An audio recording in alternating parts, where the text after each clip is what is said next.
Alhamdulillah, ramai telah menggunakan khidmat kami dan memberi kepercayaan untuk mengendalikan setiap urusan hartanah seperti persaraan, khususnya untuk mereka yang berumur 55 tahun ke atas. Melabur dan memasuki pasaran hartanah privat. Penceraian, mengendalikan urusan perumahan yang kompleks. Naik taraf, sering berlaku kerana bertambahnya anggota keluarga anda. dah tentu semua ini takkan berlaku tanpa perundingan dan yang paling penting, tiada obligasi. Sekali lagi, terima kasih kepada anda semua. Awak bila pula? Selamat menonton ya guys.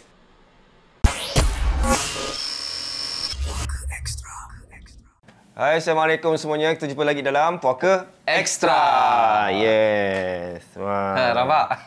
Nampak. Alhamdulillah, Alhamdulillah. Nampak? Okay. Ustaz Suzairi kita ada di sini. Ha. Yes. Apa? Ustaz Suzairi. Oh, amin. Berbual macam gini depan Kaabah, apa kita punya tingkap tu. Doa. Okey, nampak tu cantik kan? Orang tengah masih tawaf. Orang 24 jam tawaf Yes. 24 hours. Dia tak ada cuti, tak ada apa ni semua. Okey, cakap pasal kita cakap pasal jubah dululah. Kan? Kan? Cuba beli yang mana ni? Biasalah. Agak je. Di mana? Kedai. Tahulah kedai kat Mekah ke Madinah. Dia. Nice. Berapa rial ni? Ini kan belikan sikit hari. Oh, kat Mekah. Sekarang nak tanya berapa rial? 20, 20. Around 25 something? Ngok murah-murah guys. 25. 20. Berapa Singapore dollar? Less than $10. Ya. Less than $10 lah. Okey lah. Okey, cakap pasal jubah ni sebelum kita ke topik kita iaitu apa? Scanning. Scanning jin. Scanning jin. Oh. Tiba-tiba orang putih kita nak hujung tahun ni scanning The jin. scanning. Okey, jubah ni ada orang cakap yang baju macam gini jubah ni pendek ni untuk tidur, untuk dalam rumah, betul? Biasanya. Kalau untuk orang Arab ke apa, untuk relax punya. Untuk relax. Habis kalau kau bawa benda ni ke masjid nanti? Boleh je, tak ada masalah pun. Orang tak ada macam No ya, problem. oh, apa sih dia ni pakai baju gini-gini? Tak ada. Tak ada? Tak ada. So yang pesan yang cakap, kau pakai baju ni, pakai baju tidur, pergi shopping. Tak kisah, pakai je, boleh. Asalkan tutup aurat, okey. Tak ada masalah pun. Tutup aurat dan jangan pakai jubah yang jarang. Oh, ada tamu lah. Nanti saya cek. Puaka parti ke hari ni? Oh, wow. Jarang-jarang bila kita time rocket, recording ni ada tamu. Sesuai raya. Ada tamu lah nak datang. Oh. Rasa tak apa lah. Meeting je. Apa? Dah start. Nak duduk kat situ? Kat tepi tu. Go ahead. Tak apa. Tak apa. Boleh. Okay. Mana? Silakan. Tempat window. Oh, nak ambil? Ambil gambar video? Ambil. You nak? High button. Ke nak join sekali? Nak join sekali. Join sekali okey lah.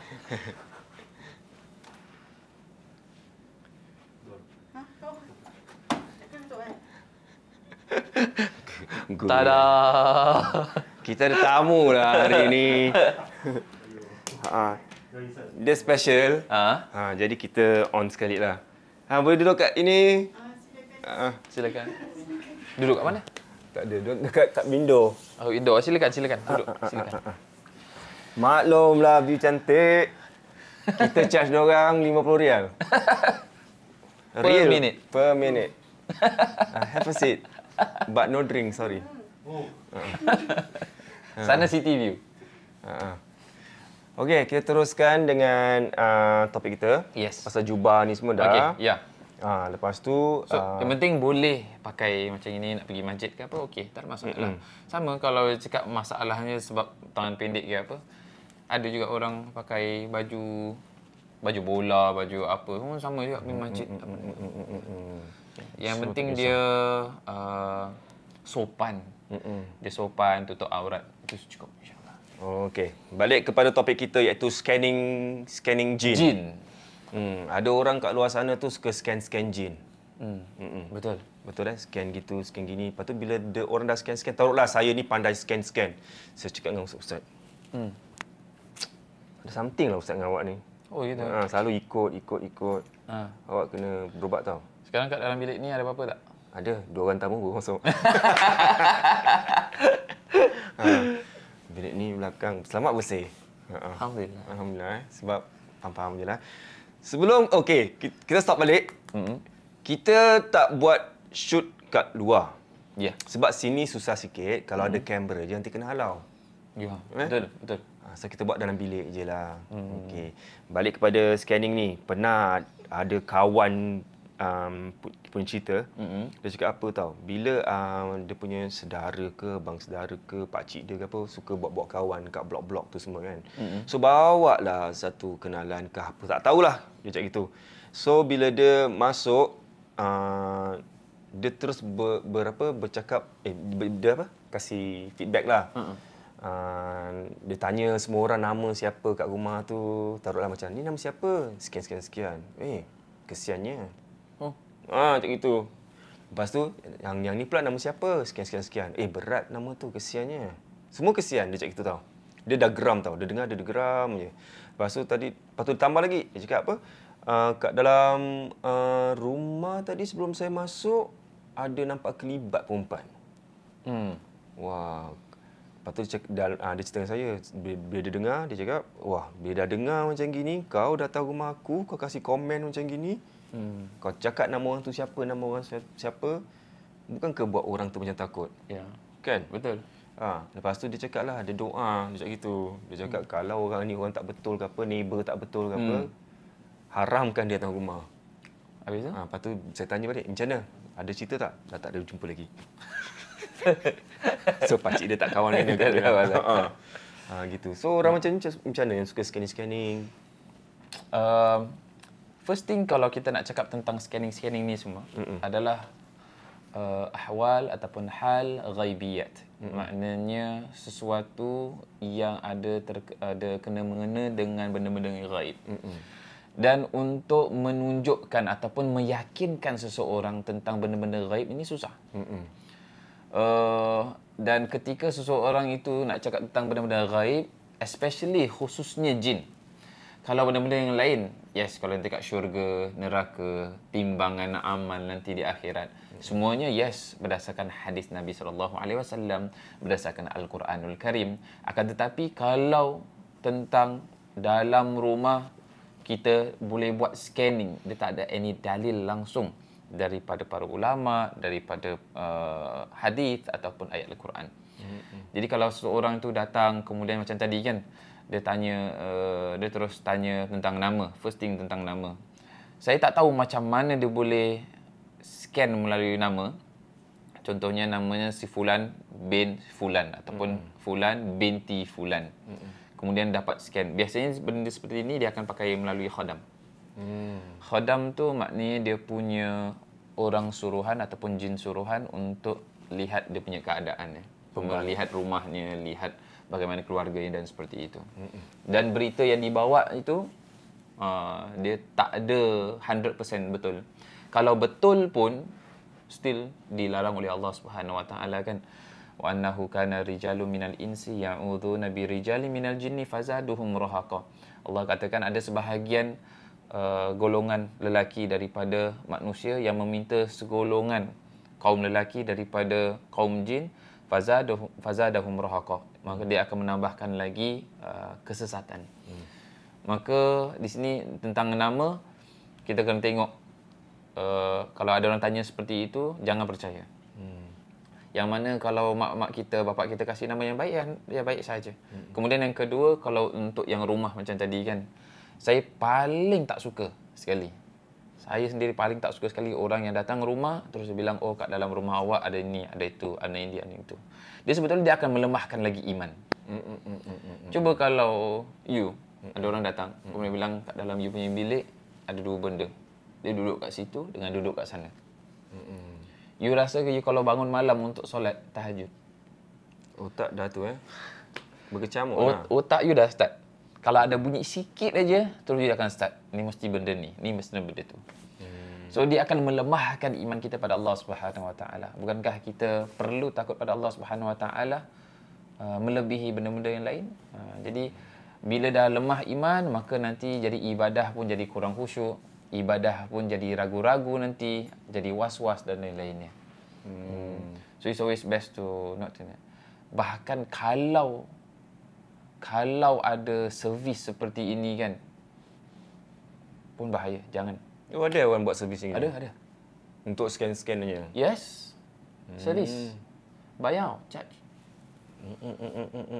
Habis kalau taruhlah dia servis, dia bagi tahu je lah, lepas tu dah tak ada penutupnya. Wallah ta'ala alam kalau macam gitu. Tapi untuk scanning ada. Diorang akan charge.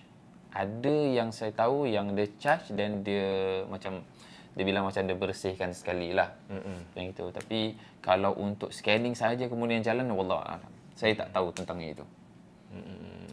Tapi kalau macam itu, sorry to say lah, apa yang boleh buat you yakin yang benda tu ada? Kat situ. So kalau benda tu ada disebabkan you sendiri nampak, means you have to check yourself. You have to check yourself. So kemungkinan yang pertama, adanya jin yang bersarang di mata. Maknanya you sendiri ada gangguan sehingga melihat jin yang lain ataupun dimensi yang sama dengan jin. Yang kedua, hallucinate. So it's either you ada mental illness, or you hallucinate disebabkan you dah yang beranjak dewasa, umur dah tua tu, apa nama kali? Nyanyuk. Nyanyuk. So bila masuk ke stage yang nyanyuk, dia akan hallucinate also. Antara ini dua je. Nyanyuk bahasa Inggeris. Inggeris pula. Inggeris apa ya? Alzheimer's. Alzheimer's bukan yang kulit tu. Bukan. Tu eczema. Kita ada penonton hari ni. Penonton live. Jadi seperti itu. Dia tak ada orang yang boleh meyakinkan seperti itu. Kalau masalah ruqyah, contohnya kerasukan. Ketika seorang itu kerasukan, yang kita boleh lihat adalah sifat seseorang tu ketika terkena rasuk. Kalau dia berubah seperti buaya ataupun dia berubah menjadi harimau, ya kemungkinan besar jin tersebut adalah harimau ataupun buaya dan lain-lain. Itu biasanya dalam saka kan. Seperti itu. Tapi kalau you tiba-tiba you cakap macam gitu, susah juga. So jadi bagi orang yang orang yang scanning tu, yang herannya orang yang panggil tu boleh percayalah pula. Itu masalah dia. Kan? Even zaman sekarang pun masih banyak juga tau. Orang panggil just to scan. Oh ya. Yeah. Yes. Jadikan sebagai suatu, dan itu bukan sebetulnya suatu hiburan. Dia akan melemahkan keimanan seseorang. Dia akan rasa takut. Yes. Even Imam Syafi'i katakan siapa sahaja yang mengaku dapat melihat benda-benda yang gaib-gaib seperti ini, iaitu khususnya jin, maka kami batalkan syahadatnya kecuali dia adalah seorang nabi. Batalkan syahadatnya maksud? Syahadatnya di sini bukan maknanya syahadat asyhadu an la ilaha illallah wa asyhadu anna Muhammadar Rasulullah. Tapi syahadatnya dia sebagai saksi. So maknanya apa? Kalau dalam suatu perkara, contohnya dalam keadaan talak, dan talak ketika menceraikan, suami menceraikan isteri ke apa, kan perlu ada saksi. Orang yang seperti ini tak boleh dijadikan sebagai saksi. Maksudnya apa? Isteri dia membohong ataupun inilah membuat sesuatu yang tak ada menjadi ada. Ini Imam Syafi'i sendiri. Yang kita adalah mazhab Syafi'i, ikut kepada Imam Syafi'i. Maka apa yang dikatakan oleh Imam Syafi'i, maka kita perlu ikut. Ni cakap pasal orang scanning yang orang boleh nampak-nampak ni semua, teringatlah kan satu kawan tu cakap apa tau. Kadang-kadang orang yang boleh nampak-nampak ni dia macam tanpa sedar diri, dia macam ada ego. Ego dia macam mana tahu, dia akan merendahkan orang-orang yang tak boleh nampak. So dia akan kau tu macam dia terror lah, dia boleh nampak apa kan, kau macam pergi sana, macam padahal sekarang tak ada benda pun. True. Kalau mungkin ada orang tanya, Abi kalau zaman para sahabat ke macam mana apa ni semua. Kebanyakan daripada yang para sahabat semuanya contohnya macam cerita hadisnya Abu Hurairah. Ya, Abu Hurairah ditugaskan oleh Nabi SAW untuk jaga Baitul Mal. Maknanya tempat semua makanan-makanan dikumpulkan untuk diberikan kepada fakir miskin. Kan ada syaitan yang datang yang menyerupai, yang dia berubah menjadi seorang pemuda yang nak mencuri. Abu Hurairah tangkap. Dia bilang, aku akan bawa engkau ke Rasulullah SAW. Dia bilang, jangan, aku kena jaga keluarga aku, anak-anak aku. Aku tak akan curi lagi. Abu Hurairah pun lepaskan. Hari kedua pun sama, datang, sama dia curi, kena tangkap lagi. Dia berikan alasan yang sama. Hingga hari ketiga, Abu Hurairah bilang apa? Dah, sudah, ni hari ketiga dan engkau masih datang lagi dan aku akan bawa engkau kepada Nabi SAW. Maka dia bilang, jangan bawa ke Nabi SAW, aku akan ajarkan engkau ayat yang ditakuti oleh jin. Iaitu Allahu la ilaha illa huwal hayyul qayyum la ta'khudh sampai akhir. Kemudian Abu Hurairah lepaskan, kemudian pergi kepada Nabi SAW, ceritakan. Kemudian Nabi SAW katakan apa yang dikatakan daripada hari pertama hingga hari ketiga tu semuanya bohong. Kecuali ayat yang terakhir yang diajarkannya itu. Iaitu ayat kursi. Ayat kursi. So, benda seperti ini, yes, dia jin, syaitan. Tapi sudah berubah menyerupai seseorang. Jadi itu, dia bukan nampak benda-benda yang macam macam pontianak lah, pocong, tak. Dia seperti itu kan. Cuma kebanyakan daripada orang-orang yang dapat scan macam gini, mereka mengaku dapat nampak pocong lah, nampak kakak lah ini. Saya tak boleh. Kadang-kadang even saya berubat pun sama juga. Bila bilang, oh kakinya sakit, apa ni semua. Kakinya tak boleh jalan. Kakinya rasa berat. Ustaz, saya kaki berat, susah nak jalan dah berapa bulan apa ni semua. Saya pergi berubat, kata tukang ubat tu, kat kaki saya ada 2 makhluk tengah pegang macam gini. Oh, terpeluk gitulah. Tengah peluk. Saya bilang, ya ke? Okey, saya cek dulu. So, kalau saya biasanya akan cek segi medical dulu. Maknanya nanti saya akan tengok dari segi matanya, kemudian tengok raut muka, kemudian tengok daripada tangan. Baru nanti saya tanya soalan-soalan, nanti saya akan cek sekali dengan kakinya. So, bila cek kakinya, rupa-rupanya dia rasa berat. Saya tanya dia, rasa berat tak? Rasa berat. Rasa ketat tak? Rasa ketat. Pagi selalu sakit tak? Bila bangun tidur? Yes, selalu sakit. Selalu rasa macam berat dan jalan kena sirit. Bila saya cek-cek, rupanya water retention. Water retention, yes. So, bila picit kaki tu, bila kita picit gitu, kemudian kita lepaskan, dia punya kulit dia punya apa? Kulit termasuk tu lambat timbul. Lambat timbul. Of course, itu dalam semua water. Air. Water retention. Dan water ni, dia sifatnya berat. Maka dia akan jatuh ke tempat yang paling rendah sekali. Iaitu mana? Dalam badan kita? Kaki. Dan macam mana air itu boleh ada? Disebabkan oleh ada masalah buah pinggang, kidney. So, dia punya kidney tak flush betul. Maka air yang dia minum, apa ni semua, makan, minum, hirup, semuanya dia tak dapat flush ke tempat yang betul, maka dia akan turun ke paling bawah. Maka kaki akan rasa ketat, kaki akan rasa merah, especially pagi dan lain-lainnya. Dia tak elevatekan kaki, maka dia akan rasa berat. Kemudian bila saya rukyahkan, tak ada gangguan. Tak ada kerasukan. Penyakit. Tak ada tanda-tanda kena sihir, tak ada tanda-tanda ada saka, tak ada langsung. So, tapi tetap rasa berat. So, maka saya bilang macam ini masalah water retention. So, you have to go to doctor. So, ini dan elevatekan kaki dan banyakkan bersenam sebab air itu dia tak boleh keluar. So, dia kena keluar melalui apa? Peluh. Gitu. Selalu kita pesan, kalau kita terkena apa-apa, kita rasa badan kita kurang selesa, kita jangan terus fikir yang kita ni kena buatan orang. First of all, pertama sekali, you all kena pergi jumpa doktor. Jumpa doktor. Kalau doktor cakap, okey, tak ada apa-apa, tak ada penyakit. Tapi awak sakit, barulah awak pergi jumpa alternatif. Kadang-kadang ada doktor, dia baik, dia cakap apa tau? You pergi jumpa alternatif. Oh, betul. Betul, ada. Faham? Yes. Tengok, doktor faham. Okey, cakap pasal scanning ni, ada orang tanya tau. Ada orang tanya, Ustaz Pak Ali boleh nampak? Saya tak boleh nampak.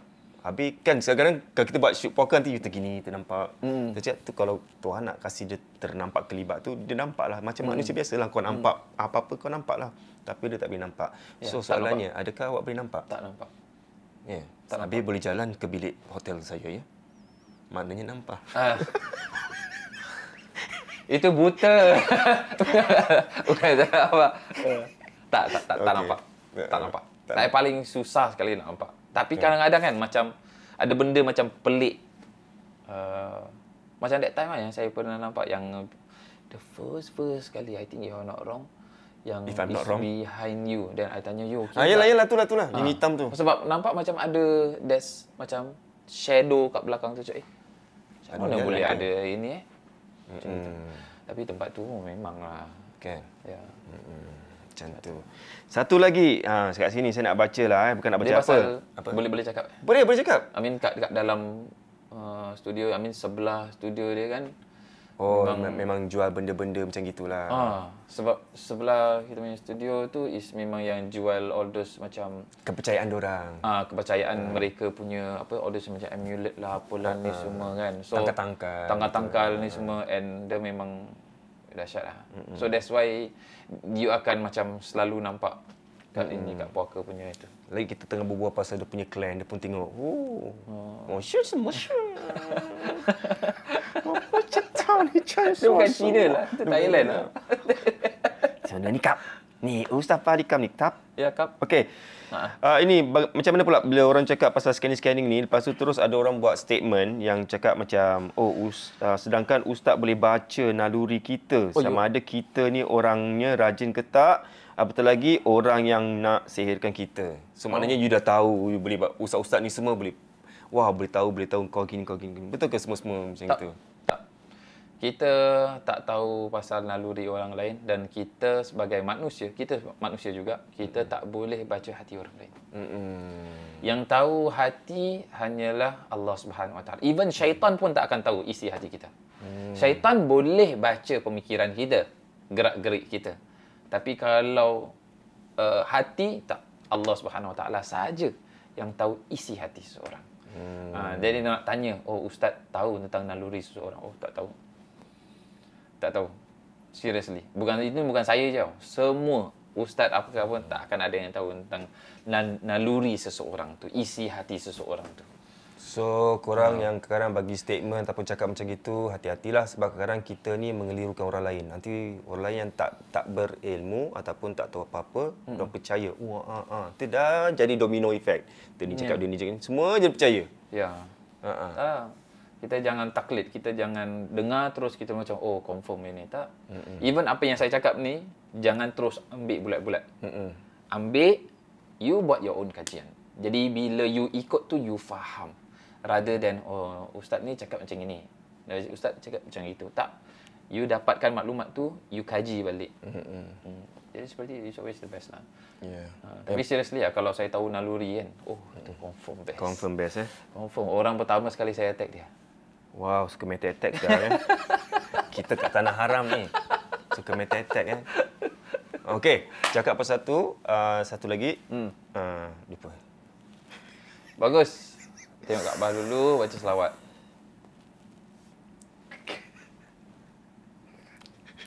Nak tengok Kaabah pun macam Kan? Macam gitu kan. Ini satu pula tu, last lah Okey. Sebelum kita tutup ni, nak cakap aja statement saya ni.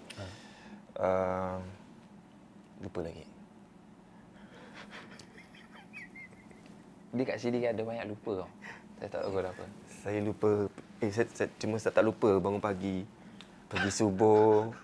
1 jam sebelum subuh saya pergi. Nampak tak? Bagus. Sebelum zuhur? 1 jam juga. 1 jam. Sekarang setengah jam. Setengah jam. Bagus. Semua. Tengok dia bagus. Alhamdulillah kat sini. Okay. Alhamdulillah. Cuba nanti balik Singapura. InsyaAllah. Istiqamah. InsyaAllah istiqamah. Saya akan buang kawan-kawan saya yang... Jangan buang. Bukan, saya akan buang kawan-kawan saya yang cuba nak brainwash saya. Saya akan ambil zam-zam. Itu kalau tak kena lempang dah cukup bagus. Okey, apa-apa pun korang... Ada apa lagi saya nak cakap? Tak ada. Pasal scanning. Okey, apa-apa pun... Ni bagi pendapat saya. Alright. Jangan sekali-sekali percaya 100% ataupun senang percaya pada orang yang mungkin nampak ataupun scanning. Yang orang nampak-nampak ni, you all percaya 100%. Tapi, adanya neraka bagi korang yang tak buat apa yang disuruh tu, korang tak nak percaya sampai sekarang. So, fikir-fikirkanlah. Itu saja. Deep. Semenjak atas sini, deep Deep, awak deep, benda. deep. Hashtag deep. Deeper love, guys. Okay. Deeper love. Tak tahu. Okay. Lagi apa minggu kita pun dah sambut 2023. Yes. Nanti minggu ke depan kita akan buat syuting kat mana, kita pun tak tahu. So, mudah-mudahan kita dapat kat luar pula lah. Ya, Sebab sini memang susah nak shoot. Betul. Susah nak shoot. Okay, dari Mekah. Sign out. Yeah. Sign out Jangan nak sign out sangat. Okay. Terima kasih untuk kita punya sponsor, The Tech Team SG. Kalau ada masalah nak jual beli, nak sewa rumah ataupun mungkin kalau nak cari kedai ke mana-mana, itu pun boleh tanya dengan mereka. Dan also thank you untuk kita punya sponsor juga. Apa dia? Time. Dah berapa tahun tau? The anti-clockwise time. The anti-clockwise pula. The clockwise. The clockwise and... Dua kali 5 Dul. Okay, jap. Time to hijrah. Yeah. Time to hijrah. Yeah. The The counterclockwise specialist. So. Wow. Dan terima kasih sampai ke Tanah Suci. Tanah Suci, kita bawa Tanah Suci. Wow. Semoga you all yang sponsor kita ni. Rupa-rupanya saya yang owner ni Sulaiman kan? Sulaiman. Banyak orang kira jemaah saya banyak kenal dia. Sulaiman. Oh ya. Yeah. Ada cakap kawan lah apalah ni semua. Yang ada jemaah yang ikut ni tunjuk. Sejadi. bawa juga. Apa makcik ni sudari gini-gini. Oh jam dia belilah. Kita beli. Sulaiman. New pair for us. Nampak. Kira jam untuk makcik-makcik pun dah ada Dah ada. Dia cakap, itu minta dengan Abang Sulaiman, you kan dah buat untuk yang budak-budak punya version kan? Remaja-remaja. Try untuk buat untuk pakcik-pakciknya. Yes. Okey, itu saja dan terima kasih juga kepada Moss Around the World kerana sudi sponsor kamera ni. Sampailah kamera ni pun terkeluar daripada Singapura. Sampai ke Mekah. Alhamdulillah. Thank you very much. Okey, itu saja untuk semua yang menonton. Terima kasih yang bagi thanks, yang bagi pay now untuk support kita. Terima kasih banyak-banyak. Kita kat Tanah Suci ni Tuhan pula. Ustaz. Doakan untuk orang apa yang dah bagi. Yalah, mudah-mudahan Allah SWT berikan anda, siapa saja yang tengok ke, yang sponsor ke, yang berikan kita pay now ke, like ke, share ke, subscribe ke apa. Terima kasih banyak-banyak dan mudah-mudahan Allah SWT luaskan dia punya rezeki. Mudah-mudahan Allah SWT tambahkan lagi keimanan dalam keluarga anda. Mudah-mudahan Allah SWT permudahkan urusan-urusan anda, family anda, kawan-kawan anda, saudara mara, dan mudah-mudahan Allah SWT terima semua hajat-hajatnya insya-Allah, dan mudah-mudahan kita menjadi orang yang lebih baik daripada tahun 2022 ini. Amin. Dia bentang-bentang kan. Pasal kat sini ada speaker tau. Ada speaker terus ke Masjidil Haram. Nah, speaker Masjidil Haram. Dia apa-apa semua jadi sekarang semua amin dol. Tak ada yang herannya biasa kat sini janji orang 5.30 4.30 subuh. Nah, saya tak nak tidur tau. Saya daripada kita isyak tu saya tak sini tidur. ada 2 kali azan tau. So saya pukul 4 kita balik, 4 pagi, biasalah mulai feeling. Wait. You balik pergi mana? Kita tawaf. Saya kan kat Mekah ni apa ni semua. Dia dah jadi orang Mekah tau. Saya tengok. Cerita ke mana-mana je. Dia dah pergi sini. Saya tengok IG dia. Dia dah pergi sana. Jumpa keledai sini. Jumpa unta kat sana. Dia cakap, mana dia jalan ni? Saya je banyak kali sini je. Tak pernah aku pergi ke tempat mana dia pergi. Dah jumpa keledai lah. Kan? Tuhan nak ketemukan benda-benda yang saya tak pernah nampak. Dia dah jadi orang Mekah. You nak jadi orang Mekah? Kalau ada tawaran, kalau ada tawaran nak jadi orang Mekah. Insya-Allah, kan? Man tahu Haji apa? Haji Ismail masih mutawif. Jadi mutawif. Wow. Nanti dia muntah ke darah nanti nak dapat mutawif macam ini. Insya-Allah. Insya-Allah. InsyaAllah. Tiap tahun lah. InsyaAllah. Tiap tahun pergi umrah. InsyaAllah. Dan kita doakan untuk you all semua. Mudah-mudahan semua dapat pergi umrah. Betul. Okey, minggu depan episod terakhir Poker Extra. So, jangan lupa tengok. Yes. Kita jumpa lagi minggu depan dalam Poker Extra. Bye. Assalamualaikum. Salam.